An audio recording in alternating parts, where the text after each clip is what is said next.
Hello, everyone. Welcome to the Mile High Sports Symposium. I am JT Matthews at JT Matthews01, and I'm here with the Dr. Nicholas Manning at _01. We are having some technical difficulties stemming from last week. We are still trying to figure it out, so if I sound terrible, I do apologize. I'm trying to figure out something actively to make me sound better, but we were coming up against it and figured we should start. So here we are. And right now I'm just holding my device really close to my face so that it sounds maybe a little bit better, hopefully. I don't know. You'll have to be the judge. Yeah, I think it works, especially now that I have a picture of you holding your equipment to your face. Man, it's like, it's just the fun never ends around here. I don't know. I don't know how to explain it. Make sure the battery is charged, my friend. You don't want it to run out. You know what I'm saying? That I've got. I've got that at the very least, so. That's good. How's everything else going outside of this? Well, outside of this, it's fine, but I'm just like, just a little agitated, just a little annoyed right now. It's not anyone. I mean, it's my fault. It's not anyone else's fault, but I thought, last week was because of the network, and it seems like it's not. And so I got to come up with a new solution, and I have one. I just, the device, the earbuds that I have are at home, and it's just or not at home, at work, and here we are. So one more week. Next week will be better. I got everything ready to go otherwise, but we are here. We're High Sports. Doc, how are you doing? I'm good, man. The weather's turning. Last week at school, all of the things. I'm just excited to finish rehearsals and recitals and dance and all of the stuff that the end of the year brings. I'm waiting for hopefully can get some chill, but it's been fun, and the weather has been able to hold serve a little bit, so that for sure is awesome. Looking forward to the pool opening this weekend. Let's go, and pumped to talk sports, bro. Yeah, it's always good to talk sports, and we got a lot of sports to talk about. Let's jump in. Let's start with the Denver Nuggets. Denver Nuggets obviously got taken out of the OC Thunder in Game 7. Not much of a competition there, unfortunately. It is one of those things. I think it kind of was a bit of a war of attrition, not to mention just a little bit of lack of depth on Denver's end that kind of did them in. So we're approaching this offseason with a lot of question marks. Let's talk about the series, though. Let's talk about the season kind of in general.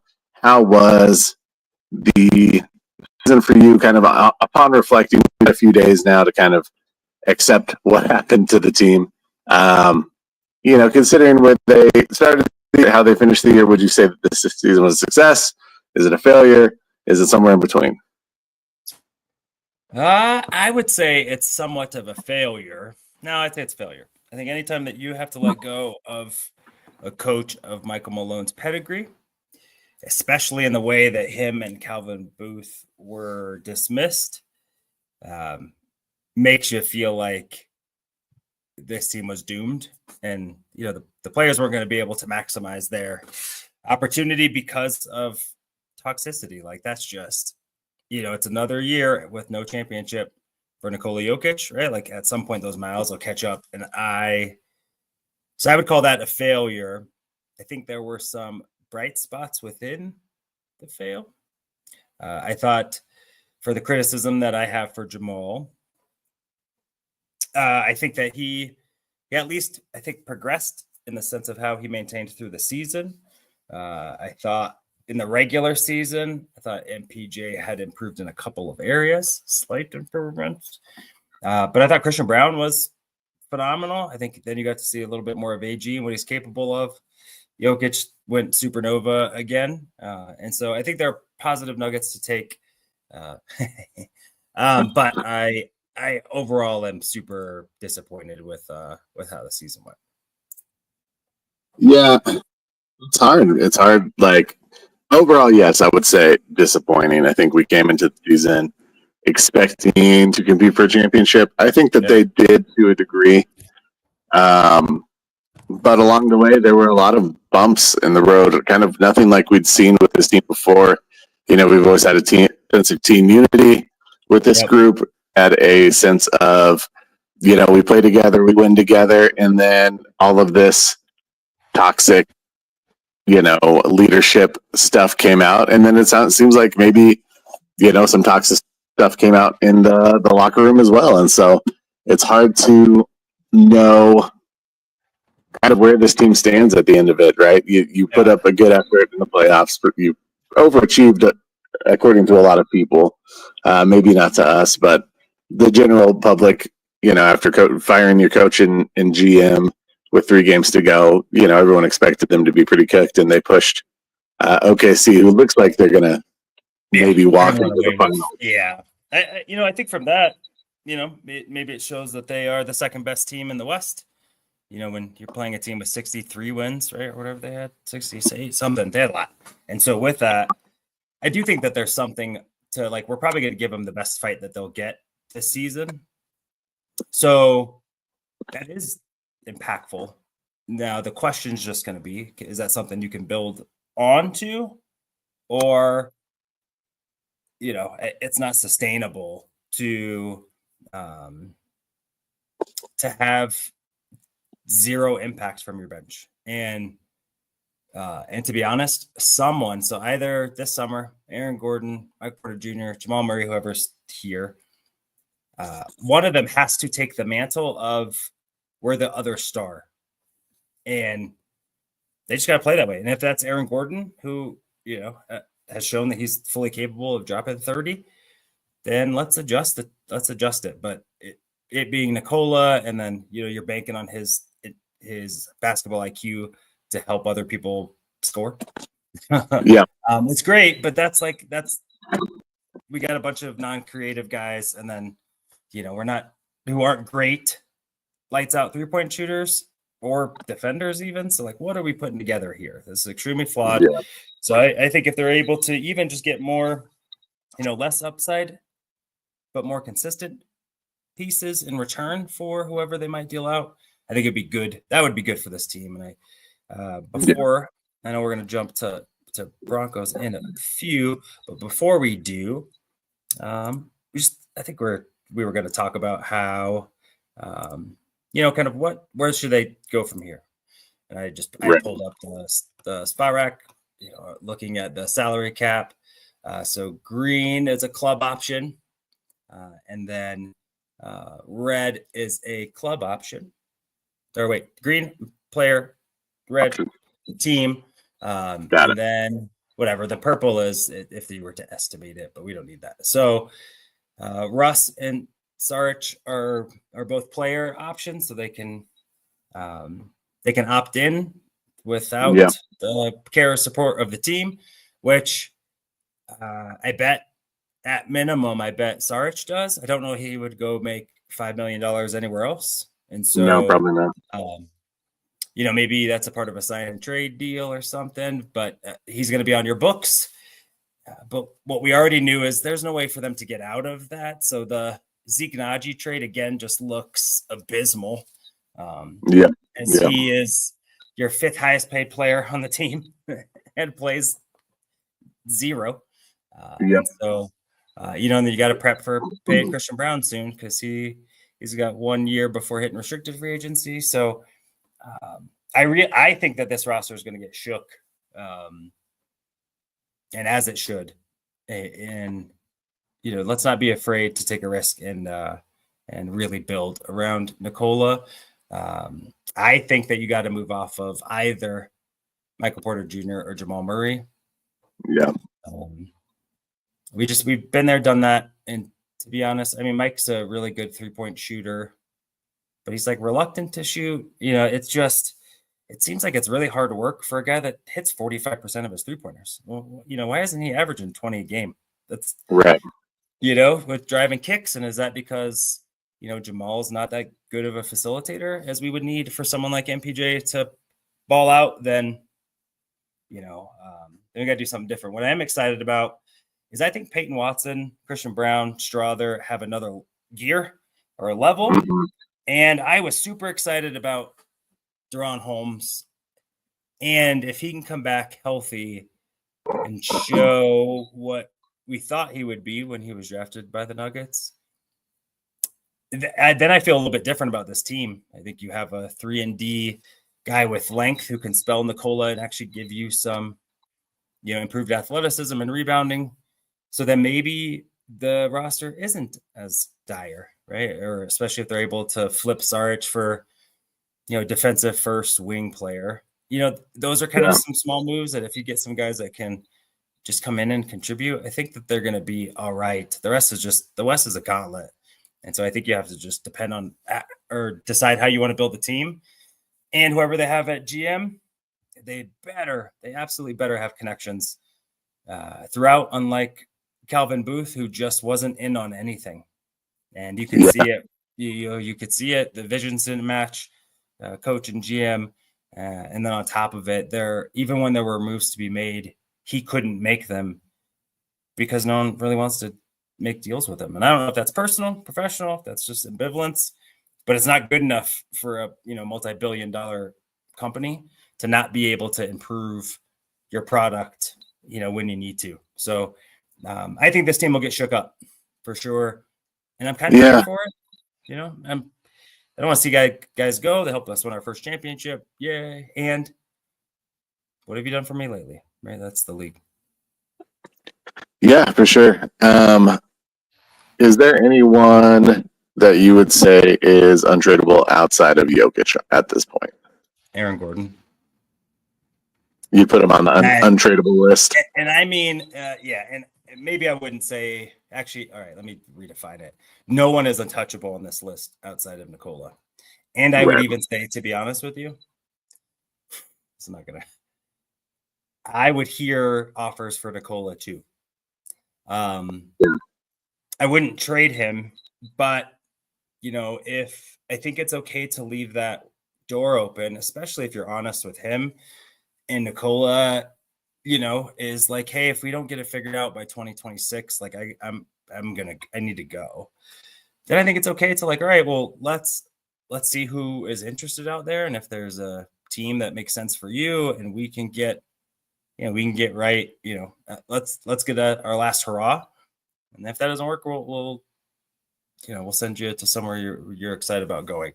I would have those conversations, but if Nicola's like, I'm not leaving, I'm never leaving, then I wouldn't even entertain anything. It would really be driven on Nikola. But outside of that, Aaron Gordon, because of his intangibles, I think I'd have to be wowed with the deal, because there aren't just a bunch of selfless guys out there that can score 30 or D up the best offensive player on the other team. Right. In that case, it would take extra. So I don't know that someone would give me a deal, and he only makes $22 million in the scope of NBA players, for all of the things that he provides you and just what he means to this community, right? Like we've all kind of bonded with him, so that would have to give a lot. And then, to be honest, then from there, I would say it's Christian Brown and Deron Holmes would be the next two, because I think Deron Holmes is going to be a good player. I'm super excited about him. And I think Christian Brown has shown to be a competent and still has some room to grow offensively while still being a really plus defender. So that one would have to be a really good deal, get another young piece back. And you're hoping maybe it's a highly touted prospect that played for crap franchise, and play with Nikola's rehab. But I would be up for whatever that looks like. If Nikola's here and they make some deals with the thought of winning now still, I'm here for it. We got to take a swing. I mean, in the end, I think we maxed out that starting five the last two seasons, and it hasn't got us out of the second round. So either we keep doing what we're doing and expect a different result, or we change what we're doing. Yeah, I play with the trade machine all the time, and it is hard to find deals right now. I think that you have to, especially for Michael Porter Jr., I'll say, you're asking someone to take on kind of a bad contract for a player that, is not going to change your franchise. Right. He may improve your roster. I don't know how much, but if you're a bottom tier team, he might improve your roster. Or he might be, if you feel like you are one shooter short of being really competitive, then maybe someone would take that contract on. But it is hard to find a team that looks like that can apply to. I think you're looking at teams that are maybe rebuilding a little bit themselves, like Miami. Maybe you could find something there. Otherwise, probably with Kevin Durant. And, I think it would have to be that, right? Like, we're sending you a 26-year-old guy. He averaged like 18, 9 and 3, something, like, not bad. It's just not impactful. It's not, and I think a fresh start for him would be super great. So I would be all for right now, an MPJ and Peyton Watson for KD, and then at least that's a home run swing. We might not hit it out of the park, man, but we're swinging out of our shoes. Because I don't know if there's deals like you said. There's not a lot that you can get back for him, but I think there are some teams that are, they're going to want to mail it in, and if you can, if you can get a vet that's still got a little bit of juice left, we're going to take a swing, see if we can win a championship before blowing this thing up. Anyway, I'd be here for it. Yeah, I mean that's really the only way you can go with MPJ. But then if you're looking at like Durant, he's got a $54 million contract. You'd have to ship someone out with MPJ, and it just the numbers get difficult. Luckily it's not my job. I keep trying to find things, and it's hard. Some things every once in a while that look like they could be okay, but it's just when there's a lot of teams that are in the second apron, so you can't aggregate multiple players in a trade, and so like the Bostons of the world, the Cleveland Cavaliers, like you have to trade player for player basically to make any moves with them because of that penalty for the second apron. Like you just run out of options kind of the longer that you go, and then you're looking at maybe trading guys to within the Western Conference, which I don't know that they would be afraid to do with Michael Porter Jr. But if you're looking at trading Jamal Murray, you probably want to trade him to the Eastern Conference, because I don't know that you want to face him, especially if you come into a playoff series. Not that he is a better player than Jokic, but we know how clutch he is, and not that I want to move on from Jamal necessarily, but you've got to think about all of the pieces of the puzzle, and it just becomes difficult. I think the question for the off season to see if what the Cronkies are really made of is, are they going to spend money on their coach and their general manager, or are they going to go with deep route? And I think that's going to be very telling for this team. Yeah. Yep. And I think that there's some more subtle guys that they could get to, in kind of an low cost, Bruce Brown. I mean, maybe even Bruce Brown again this offseason. There's you're able to maneuver, maybe acquire someone's trade exception, or whatever that is. There's got to be some gurus out there that would know what's what. But I think that there are some guys. So, for instance, I think Bleacher Report had an article. It's the top 3 targets for the Nuggets. So this one, of course, I'm probably not going to do great. Goga. It's a easy. It's a easy. Him being one here. Let's just, instead of butchering this man's name, and let's just look at the doc, shall we? Let's look at the doc. So, they had some thoughts, and so obviously with bigs being a problem, you look at a guy like this name right here. And, I don't know much about him, but 7 points, 6+ rebounds, 2 assists, and, 1.4 blocks in 20 minutes a night. Like, that's punch from the bench, a guy like that. Royce O'Neal, who is an approved 3-point shooter, so shooting over 40%, good defender. So, again, getting us the 3-and-D guys. And then, obviously, KD, like I had said. So, I think that there are some slight moves that they can make that would have a big impact. Because you got to shrink Murray and Jokic's minutes from 38 a game to 34 a game. And and get an improvement on production over DeAndre Jordan and, Russell Westbrook or whatever. Yeah, the argument to be made that you're two, one or two impactful bench players away from winning that series. I mean, maybe not with how the last game ended, but But they don't get to the last game. They don't get to Game 7 if they have any of that. Right. Yeah. So I agree. Or if Jokic and Murray can sit longer. Yeah. Yes. Yep. That's 100% it. But the way that it is right now, they have to make a choice. Like, how are they going to do it? Do they want to really, address the culture? I don't know how much they're getting along in there anymore. And if stuff's fractured, if people aren't, if they're alienating themselves from each other and things like that, it doesn't matter who you bring on the bench. Yeah, that's true. The leaders are going rogue. But if they have a good pulse on it, then I don't think that they're that far off. Starting five is great. Russ is good, really good sometimes. Yep. Crowther showed a little bit. Peyton showed, there are like some flashes from guys. So then it's really, all right, we got to get this thing 10 deep. And not 10 evenly deep, but 10 deep to get us through the season. Having some guys that can do some different stuff in crunch time and going from there. So I feel like I'm not down on the Nuggets. I'm disappointed because they could have won that series. And they didn't, but also understanding that OKC is by far the best team in the NBA.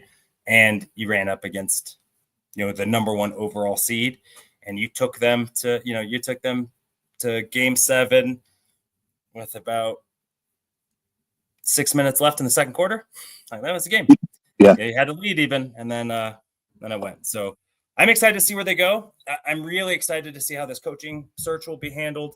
I really hope that they do GM first, let him pick, and then kind of go from there. Unless you're getting like a really big dog, Popovich comes, Greg, huh? Yeah.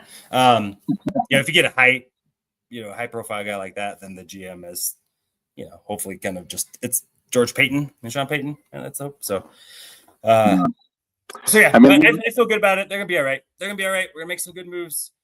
But I predicted that MPJ will not be on this roster next year. That's the one that I think will get moved for sure.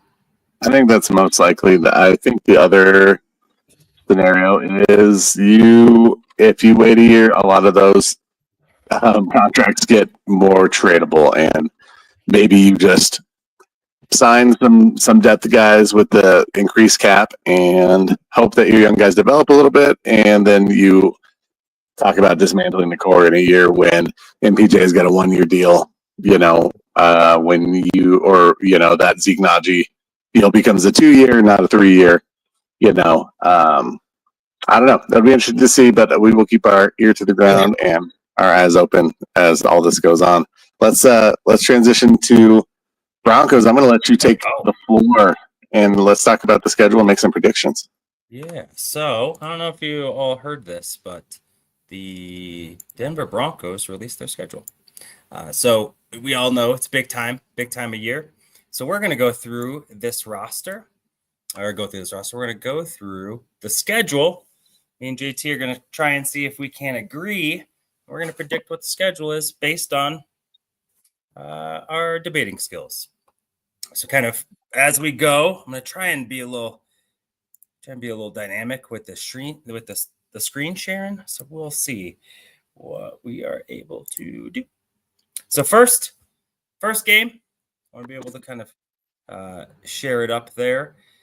We got the Tennessee Titans. So the Broncos play Tennessee Titans at home to open the season. First and foremost, how do you feel about getting the rookie, Cam Ward, number 1 overall pick, in his first start? Do you like getting a rookie quarterback that early? Because, hey, you know what? He's probably going to be, he's a young guy. This is going to be pretty fast. Or would you have rather had at least a few games to get some tape on him? What would your take be? Or how would you have liked this to go down? No, I like having him early. I think that, a rookie quarterback is always going to take some time to kind of feel out the speed of the game, understand what they're looking at on opposing defenses, get a feel for the pocket for their teammates. Training camp can only do so much. It's going to be those live balls that matter the most. And so I think if you want to take on Tennessee, week one's the time to do it. You've got a defense that led the NFL in sacks. I think that's a pretty scary thing for Cam Ward to walk into. And so I think that the Broncos will win that game. How are you feeling about that one in particular? Yeah, I feel really good about this game. So kind of looking at it, got the PFF depth chart up here. We'll kind of toggle back and forth. But really, outside of the guys up front, they don't have a lot of guys that played really well last year. Right. And I do like McCreary. I think Ladarius Sneed is probably a better player than that. So is Alani Hooker, their safety. We saw Cody Barton. Like Cody, wasn't sad to see him go. But you got Jeffrey Simmons and Sweat in the middle. So I think that'll be a really strong matchup. That will be a challenge, and then kind of flipping it over and checking out what we got when the Titans go on offense. I don't know about you, but I feel pretty good about Van Jefferson, Tyler Lockett, and Calvin Ridley going against our secondary, which in all likelihood will be the best in the NFL. Kevin Zeitler is a good pickup for them. Latham and Sharonsky, I think, are good young pieces, but they didn't play particularly well last year. And so I would rather get him early. Let's get him while the Bullets are still fast. You saw what happened with Bo Nix. The first 2 games were his worst, or first 3 games essentially were his worst 3 games, and a lot of that is just, the Bullets fly a little faster. And so I think that the Broncos win. I think it's pretty handled. I think that, especially if they're able to get the run going. But that secondary with that pass rush, I know Cam's a good athlete, but he is not Jaden Daniels' athlete. And so I'm predicting a Broncos win. That is for show, as the kids would say. And so we got our Broncos 1-0. We're gonna move through. Next up, we'll start on defense first, since we're on the road at Lucas Oil Stadium, week 2 against the Indianapolis Colts. All start. Yep, I said you do this one. Yeah, so I think the Colts actually are going to be a pretty good matchup. The problem being, is that they got Daniel Jones and Anthony Richardson. That's their plan. Yeah. That was great. That was a good plan. Especially because I don't think they're going to be bad enough to be, to be bad. They were still in the playoff hunt last year with a terrible quarterback situation. And I would assume that it's going to be the same. You have arguably the best guard in the NFL, one of the best tackle pairings in the NFL, up and coming rookie center or second year center, draft Tyler Warren. Pittman Jr. is a good player. Alec Pierce is good. You and I both really like what Josh Downs did last year. And if Jonathan Taylor is healthy at all, that's a dynamic offensive skill position group. The rest of it, we'll see. But on defense, don't really like what they did. I think Buckner and Stewart are good in the middle. I think Kwity Paye is a toolsy edge rusher, but he hasn't really put it together. And so outside of that, their secondary doesn't bother me. I think you can run on this team, and especially we're going to be banking on that. So it'll be on the road, but I don't know if anyone's been like, man, we play in Indy. It's going to be really tough to come out of there with the win. It's not like that home field advantage. So I think the Broncos get the all-elusive 2-0 start. So not only have they never won the home opener or the opener for the season under Sean Payton, they haven't won the home opener. So they get that one last week, which opener, start 2-0, which they obviously haven't started. And I think that gets us off on a good foot. You want to chime in with anything on the Colts? Or you want to move to the next opponent, sir?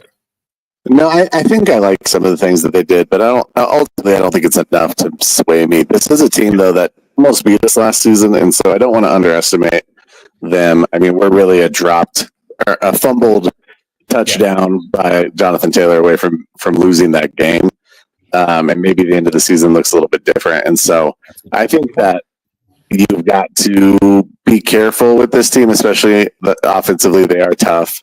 They do have a lot of dynamic players on the offense. I think this will be your first chance to really see if this team has made any adjustments defensively against the run, and from a personnel and scheme standpoint, because that's going to be your priority, is going to be stopping Jonathan Taylor. But ultimately, I think it's a win for the Broncos. I think they start 2-0 also. Perfect. Cool. All right, we're going to kick it. We're going to be on the road for the Broncos' third game. You get a division opponent, a team that normally the Broncos have played really tight and really well over the last 5-6 years, but not the case last year. Going 0-2 against the Chargers. Should have won in their building, got shellacked earlier in the season when they came here. Give me your take on the Chargers. How do you think we stack up? And then what are your thoughts about whether or not this is a victory, sir? I think this is tough. I am a split on this one. I might let you be the tiebreaker, because I feel like they have some really good pieces. You know, obviously at their tackle positions, they're really strong with Alton, Rashawn Slater. They made some upgrades on offense, albeit mostly through rookies, with Trey Harris and Omarion Hampton. They did bring Mike Williams in. And so there are some pieces there that are dynamic. I think Justin Herbert's a good quarterback, can win you some games. I don't know if he's a great quarterback. That's still to be decided. But they did get worse on the defensive end, I think. So I'm a little bit, you know me, I'm kind of the skeptic on the show between the two of us. So I would say it's hard to win on the road in division. I don't know that you get both against the Chargers, so I'm probably leaning loss, but I want to hear your argument. Yeah, I would lean towards a loss too. I could see them going in and winning, but this will also be back-to-back road games to start the season. I think that in general is just challenging. I don't think that they'll sweep the Chargers this year, and I think if you were to then leverage, which one do you think is more gettable? I think it's got to be the end of the season here. And you know, I think that the Chargers will lean on their running game pretty early, and I think that they'll play a little bit more mistake-free ball, especially kind of early. And I like what they've done in the offseason. I think they've improved quite a bit. Their pass catchers still aren't much for me to feel really great about if I'm them. And defensively, Khalil Mack and Derwin James are good. And Khalil Mack and Derwin James are good. Yeah, the rest of the team, I really like. There's some dudes. So I think that the Broncos stack up really, really early, or really, really early, really, really good against them.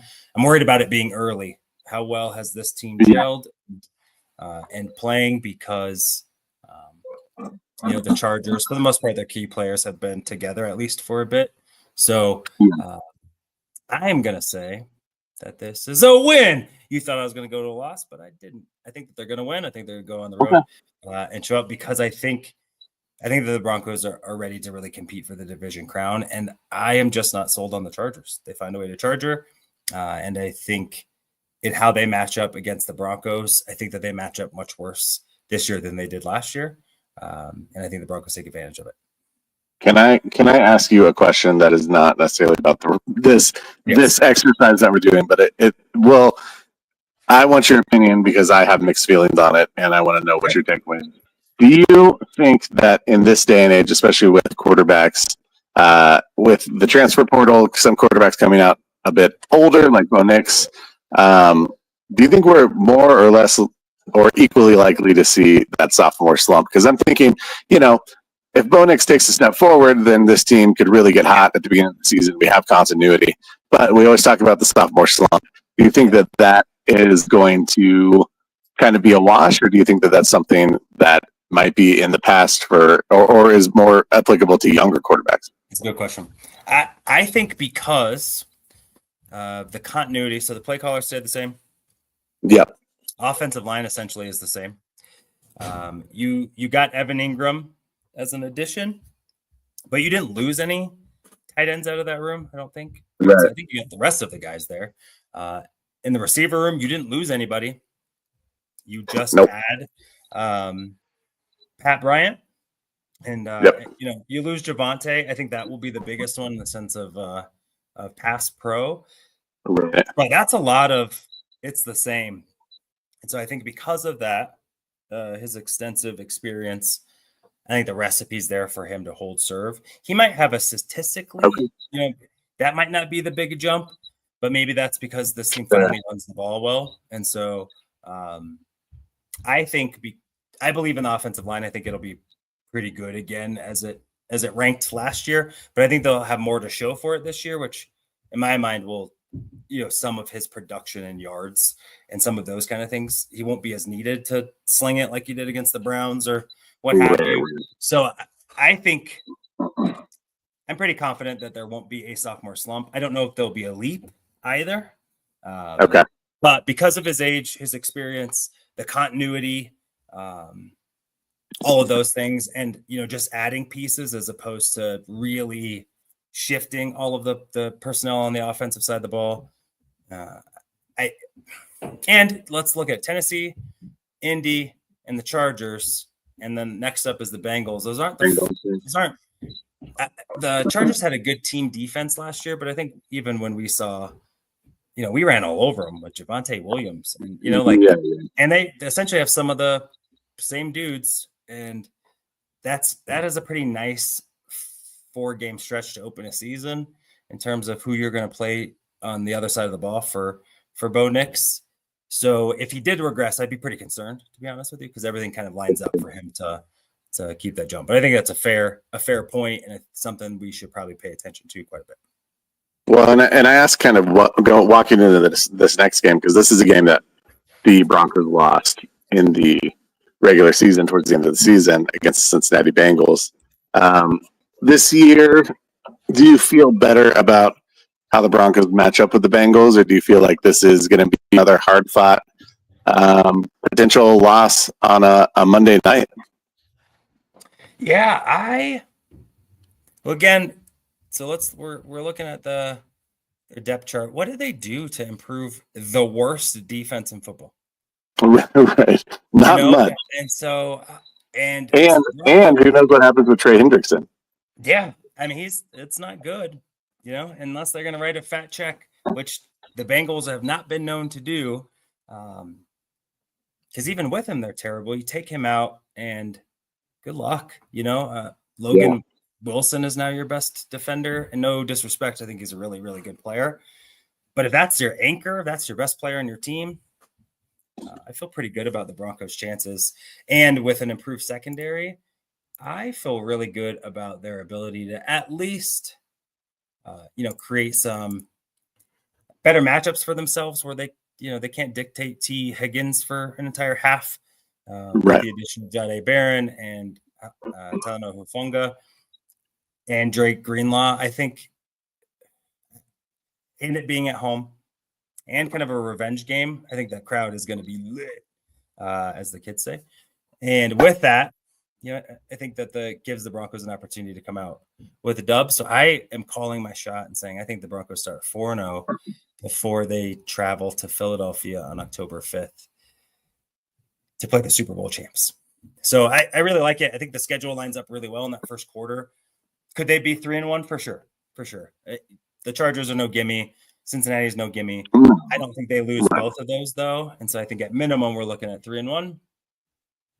I do think there's a realistic and a probable case for them to be favored in 3 out of those 4 games, and fully capable of taking that 4. I think the Broncos are in a better position roster-wise than the Chargers are, which in and of itself is a fantastic thing to be able to say, right? Like we have a $37 million cap hit for a quarterback that's not on our team this year. Yeah, and we still have been able to really build the depth and talent on this roster That one is super exciting for when that Russ contract comes off the books next year.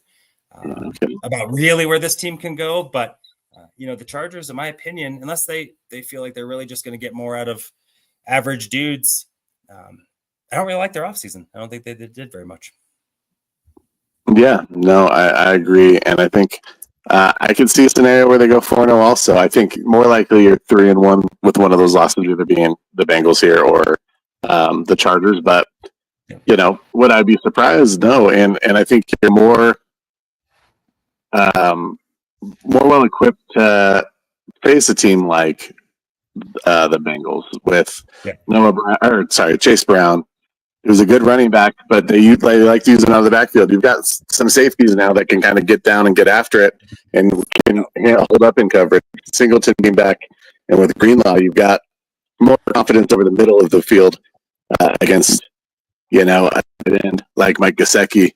I think this team is set up to kind of cover some of the flaw that they had last season. I think cornerback 2 is still going to be a big question there, but they tried to address that too potentially. So. Would I be surprised if they were at 4-0 at this point? No. I probably would say for me, I would expect 3-1, but if they were 4-0, I would. I mean, like I said, if they come out, they have got continuity, they improve their running game. There's a lot to like there. Yeah. So you know what? For the sake of it, we're going to say the Broncos exit the first quarter 3-1 because I think that is also more realistic, even though I think they're going to win all. But that's just me being me. So next up. Reigning Super Bowl champs, East Coast game, 1 p.m. Sunday. Cannot be flexed, so we know that that's going to be when they play. What is your take on that matchup? How do you see it going? I think it's a fun one. I think ultimately you probably lose this game. There's just Philadelphia is just they've got a just like roster full of wealth and riches. At so many positions, especially on. That defense, you've got guys in key positions on the offense that are amazing. AJ Brown, and Saquon, of course, and then Devonta Smith. They've got a number of weapons. I think that they would be a hard hurt. They're going to be a good test for this team to kind of see. Okay, especially if we start 3-0 3-1 4-0. It will be a good barometer to see, like, okay, this is the standard. So where do we match up against this team? Ultimately, I think you lose that game. But we'll see what kind of a fight they put up, and that may dictate what the season looks like going forward. Yeah, I think the thing that works in the Broncos' favor is just turnover. When you win a championship, people want your players, and. So losing Josh Sweat, Milton Williams, guys like that from this team, right. Gardner Johnson, those are hard pieces to fill, and you have to prepare that you're not going to get the same level of play from those positions, most likely. So I think that the Broncos are equipped to go play in a tough matchup. I think on the road against a team of this caliber who still has. So if we go look again at the at their offense, I mean, just look at their skill position players and where they rank on PFF's list, right? You got essentially the 2 best tackles in football, the best running back in football, the best running quarterback in terms of touchdowns, outside of Lamar Jackson, AJ Brown, and Devontae Smith might be the best pair of receivers in the NFL. Dallas Goedert is, top 10 tight end in there. And so you that's gonna the Broncos' hands will be full for sure.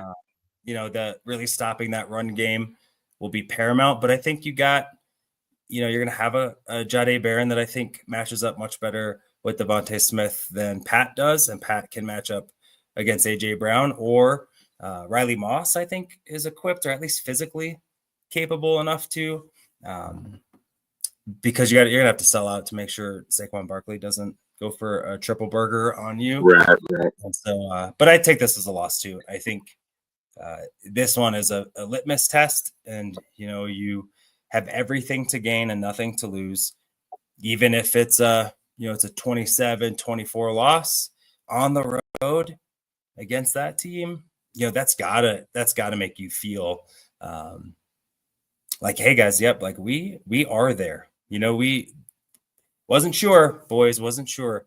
And then, to take that over the ocean, to play the New York Jets in London. You got to feel really good about that. And I think hopefully then you're able to ride that high into into momentum that's going to keep it going against a not great team in the Jets. But I think if you go get the doors blown off of you, you might have a letdown game in London and, come back on a 2-game losing streak, which would kind of negate the nice 3-1 start that we're talking about. So yeah, Richie, I appreciate you. And I don't like the context of what you're getting at. Keep saying that we're going to lose a whole bunch and stuff. I love you, dude. Positive vibes, bro. Positive vibes. Just kidding. My man's authentic. He calls it like he sees it. So the Jets, they're going to go as far as Justin Fields goes. And I just don't think that's far. You got Garrett Wilson. Feel really good about Pat on Garrett Wilson, Alan Lazard. I think that's Josh Reynolds too, isn't it? Yeah, my guy. Yeah, not worried about that one. And so then you look at offensively how you're going to match up. They're a good defensive team, that is for sure. But I feel pretty good about that. I think Sauce Gardner has come back to earth a little bit. They lost DJ Reed, corner, a really good player, and the outside of Quentin Williams, who in my opinion kind of regressed a little bit last year. Yeah, you like player for player on that. So I think the Broncos win. I think that they have a strong performance, and we get back to 4-2. Yeah, I agree. I think this could be an Evan Ingram game. I think that this could be. Ooh, I like it. Yeah. I don't think that the middle of their defense is very strong, and I'm not very impressed by outside of Sauce Gardner, their secondary. I think this is a team that you can kind of pick on, especially across the middle of the field. I think this could be an Evan Ingram game, and this could kind of be a coming out party for him. And I think ultimately they're going to put on a good show overseas. It will be tough coming off of a road game, probably a loss to the Eagles at that point, going into a London game. But you got to show up and play the games that are on your schedule. I think the Broncos are young. I think they're hungry, and I don't think they'll back down just because they're a little bit fatigued, especially given that it's early in the season. So I like a W here.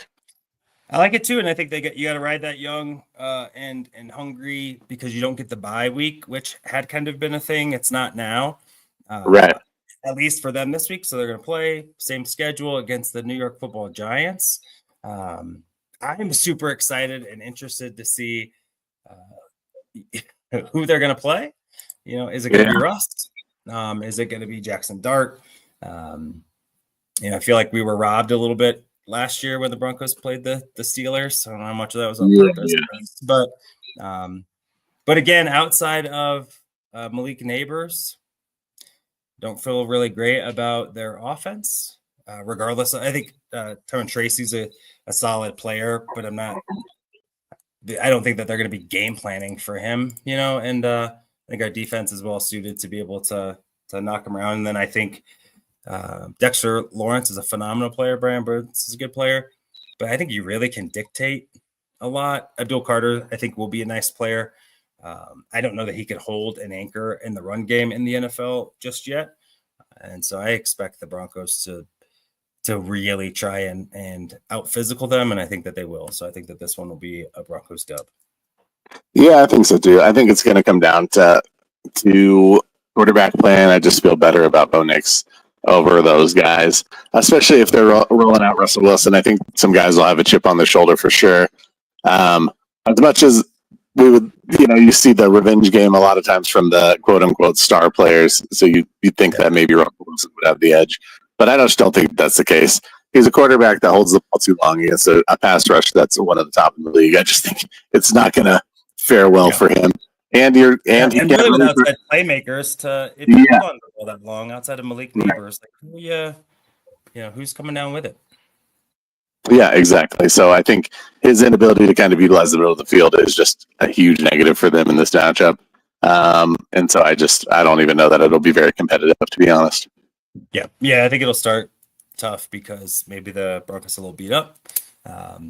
Maybe they want to slow play it. They want to keep some of the the bolts in the chamber, save it for the next week. But yeah, I think it'll be a solid one. Next up, staying in the NFC East against the Cowboys at home. So they will play the afternoon game, October 26th. Do you want this one? You want me to take this one? What you feeling? I'll take it. I think that I think this could be a loss just due to fatigue and kind of a long stretch here where we're, you're playing Philly, you're playing over in London, you come back, play Jets, you're kind of getting towards where you'd want your bye week to be, but unfortunately it's a little ways out.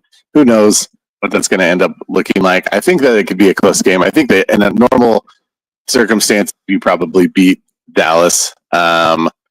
I think that personnel-wise, you're probably a little bit better. I just tend to think that, it could be a tough matchup. I'm actually really intrigued to see the Pat Surtain matchup with CeeDee Lamb. I think that it'll be a good battle. I don't know that Pat's going to shut down CeeDee. I think CeeDee is probably a top 3 receiver in my mind in the NFL, and he does it with size. And I'm really kind of interested to see what Dallas looks like this year. I would probably lean loss. Would I be surprised if they won? No, I just don't think you're going to win every game, even if you feel like you got a shot. And I think this is one that's going to be a tough one. So I'm going to say probably I'm going to lean loss on this one, but I'll let you talk me out of it maybe. Yeah, I just think they're a better football team. I think that they, that's fair. I don't think George Pickens is going to come in and change the offensive dynamic for them. Defensively, I think that they have become more vulnerable. When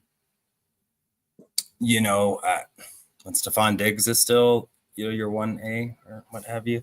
I just don't see a lot of guys that I am concerned about outside of Micah Parsons when they're on offense and especially up front. And if that's the case and the Broncos are able to run the football, I think they win. I think if this game were on the road, I'd have more concern. Sure. But I think that the Broncos will I think that they'll hold serve. I think that this is a game that they'll get. Being at home and being rejuvenated, you have back-to-back home games against the Giants and the Cowboys. So I do think you're able to settle a little bit into a regular rhythm. If the games were reversed and it was the Cowboys first after London and then the Giants, I'd have a little bit more concern about the matchup. But because you get a chance to ramp up, I think that the Broncos will, and I think they'll come out with a dub. Okay. All right. Well, I'll say we differ a little bit here. I think second quarter is 2-2, but it sounds like you think that's 3-1. Yep. Yeah. And like Richie said, you're a Debbie Downer, G. So sorry. I can accept it. We knew this about me already. We knew this. Yeah, nothing is new. So right now we got the Broncos 6-2, their best start to a season since 2016. So not bad. Not bad start. Pretty good. You're welcome, everyone. Now we got we're on the road against Houston. Okay, let's sprint through these next 4 because we got a hard stop at 4. So why don't you go and I'll throw in my 2 cents as we go here. Yeah, I think this will be a loss. I like Houston. I think they're going to rebound from a tough offensive season and kind of duplicating what they do well. I think their defense is much improved, and if their defense can really hold serve for this football team, I think they're going to be a pretty tough out. You have maybe the second best corner in football in Stingley Jr. Will Anderson is he's Von Miller reincarnate, and so not like Von's dead. Sorry, that's not great, but he's in the shadow of Danielle Hunter. Has been doing it for a really long time. Their linebackers are kind of but I think that's a position that you really can mask. If you were to pick a weakness on your defense, I think that would be the area that I would take, because I think the other ones can cover. Your safeties can really help in the pass game. Your defensive line, if it's stout, can really kind of help you out there. I like their corner situation.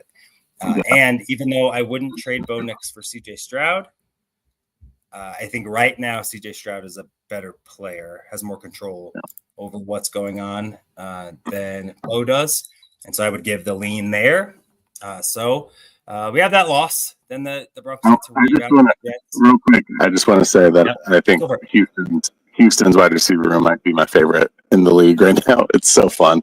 It's Nico Collins, Christian Kirk, the Jalen Noel, who I loved in the draft, Caden Higgins, which a lot of people loved, and Tank Dell. Like, those are your top 5 receivers. That's a fun room, man. That's a lot of fun. Yeah, and you got Schultz at tight end. They got some some pretty good pieces there. And really, if they're able to protect CJ Stroud to any degree, I think that they're that's the big question. Yeah, that is the question. So we'll see. If there were a team that can maximize that weakness, it would be the Broncos. But we digress. I agree with you. I really like what they're doing there. But so they get a win. So we're down to 6-3. Back home against the Las Vegas Raiders. It's a win. I'm not even going to go in depth about all that stuff. I think Geno Smith is a good player. Good player. Him being the top 10 quarterback, which I've seen on like a few lists and things like that, just won't cut it. Brock Bowers will get the Pat Surtain treatment this game. And so with that, I don't really see what they get going on offense. Maybe Genty is the truth by then, but also I'm not really a fan of their offensive line as is. So I don't know how great he's going to be. And this defense is still just hot garbage. Like just hot. Yeah, outside of their front player. Yeah. I mean, even Max Crosby, I think, with all due respect, took a step back last season. I mean, he's their entire defense. Wilkins came in, got hurt quite a bit. Wouldn't be shocked if that happens again. You get your big deal, and sometimes you don't, you fail to continue to push. So I have a win here. So the Broncos move to 7-3. Not bad. Now, I think one of the biggest matchups that we can remember in some time before the bye week, at home against Kansas City Chiefs. How do you see this game? I'm going to let you do this one, actually, as we cruise through. I mean, I think if you're going to get one, this is probably the more likely one, unless Kansas City is not playing again come week 17. But I just don't think that's going to be the case. I think that this division is going to be tougher. I think that they can win this game. Do I think inherently that they'll win this game? Maybe not. But I think that if you're going to get one of them, I think you got to try and get the one at home. And I think if you have good momentum coming off of hopefully an easy-ish game against the Raiders, then you can kind of ramp up for Kansas City the next week. Yeah, I think they empty the clip. I think, they're 7-3. I think this is probably, we said this before, which is so funny. 15 win season last year, and maybe this is the year they don't, and they keep surprising us. But I think at some point, even the best don't win the division sometimes. Right. And I think I saw a step back. Maybe Rashee Rice comes back and is who he was. Maybe Pacheco heals and is as he was, but offensive line wise, I don't think that they improved. I think they, Joe Thuney leaving, I think, is a big hit. Dan Moore, I was not a fan of. I think that's a lot of money to give him to be an average left tackle. Kelsey's slowing down a little bit.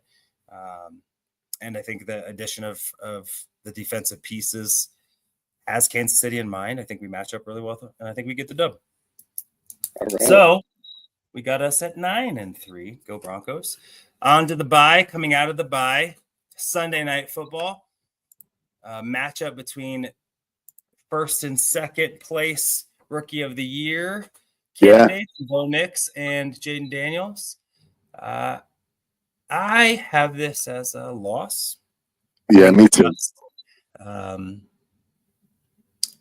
Just for what matters. I think if I'm the Broncos, I really, in prime position, I think you really got to focus on the AFC teams the most as you're trying to get seeding and things like that. I think if there are ones to give away, it is non-conference road games. And even though they'll get rested, they'll get a bye. They should come out like gangbusters. They could. But I think Washington is going to be a good football team. I like some of the stuff that they did. And so I think that this one is a game that is a kind of a coin flip game. And if this were in Denver, I'd probably give us, the advantage there. It's not. And so I have the Broncos losing this game, taking us to 9-4. Do you disagree or how you feel? No, I'm with you. I think those games are hard to win, especially going to the East Coast, even off a bye. I just think that they've got something really fun going on in Washington, especially offensively, and I think that's just tough to overcome. Yep. So quick turnaround. Broncos are on the road at Allegiant Stadium against the Raiders again. How do you see this one, and why is it a win? I mean, I think it is a win. I just don't think the roster of the Raiders is great. And again, like you said, kind of going back to the first, I don't know that home field advantage is enough to give them the win here. It is not there. I've been there 2 of the seasons, and they do not have a home field advantage. So I'd say Broncos win there.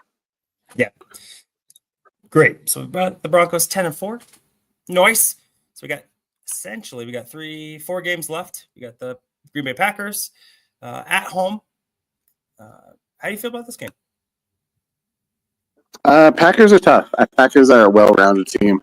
I think that it's a winnable game for us. I think Jordan Love's still a bit of an enigma to me, but I think that they're a talented team. I could see it going either way. I would probably lean loss because I am me, but I think it's a winnable game for sure. I think that the Broncos win. I think that I think Jordan Love has proven a little bit more than Bo Nix, but not much, really. He had one good second half of a season before last season. I think that Bo Nix played better than Jordan Love did last season. And so, with that, I don't think that they made a ton of moves that I'm overly excited about. I think Jair Alexander is still perturbed about his contract. So who knows how that goes. They invested a lot in some Georgia defenders and Wyatt and Walker with minimal success. So, not a huge concern, I think, up front or dividends. And then offensively, they have good receivers, not great receivers. We'll see what Matthew Golden is. But Tyler Kraft by far is their best receiver. Josh Jacobs, in my opinion, that's where the difference will happen. If he's able to get going like we've seen him do before, I think it'll be a long day. But I think the Broncos win. I think they're the better football team. At home, I think that's one that the Broncos get. Yeah, drops were a big thing for Green Bay last year. That what? Drops were a big thing for Green Bay last year.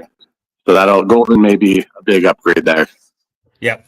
Yeah. And, he might be gelling with them at that point in time, but I'm going to override. I'm going to say the Broncos got a dub. We have an 11-4 football team going against the Jacksonville Jaguars. Any reason why this isn't a win? No. Okay, let's move on. So we got a Broncos win, 12-4. Our last 2 games. So we got on the road against Kansas City on Christmas. I don't feel good about this game. Nor do I. Last time I watched them play in super cold on Christmas against the Chiefs, they got worked. So we both have that as a loss. 12-5 football team going against the Chargers at home, I think with an opportunity to win the division. How you see it? It's tough, man. I think that we gave them one earlier. I think that you might lose this one. I don't know that you win 2. But it's going to come down to how competitive that game is too. I think again, I don't love the Chargers defense, but I also don't think you're just going to win every divisional game. So it's tough. Yeah. I have the Broncos splitting with the Chargers. I gave them the matchup earlier in this, so I actually think that the Broncos are due. I think if there's an opportunity to win the AFC West, and both of these teams have the chance to win it, the Broncos have this game at home, right? It's a 3-way tie, and potentially the winner of this game wins the division. I think that the Broncos win. I think if it's seeding, I don't know that they put the foot on the pedal. I don't know that they don't. But I've seen what Herbert and company have done when it's crunch time. You've seen in the last few playoff games. I think based on how we have this schedule going out, I think the Broncos win this game. And I think in doing so, I think we have a 12-13 win football team. Yeah, that's 13 wins. So, which I'm bullish on. I really think that the Broncos, I'm excited about this season. I think, Yeah, me too. I think that the Broncos, entering the season healthy, obviously they're as ready as anybody. And I think especially in this division, I think the Chiefs have taken a step back. I think the Raiders have stepped up, which I think will also impact, the records of the AFC West teams as they battle each other, because now the doormat of the division is no longer a doormat. And so even if the Broncos go 3-3, they still could win 12 games based on kind of how we saw some stuff line up. So I think at the floor, in my opinion, is 11 games. I think that, a 1-game improvement seems fair. I don't expect 15-2. I don't think it's a team that's going to get supernova.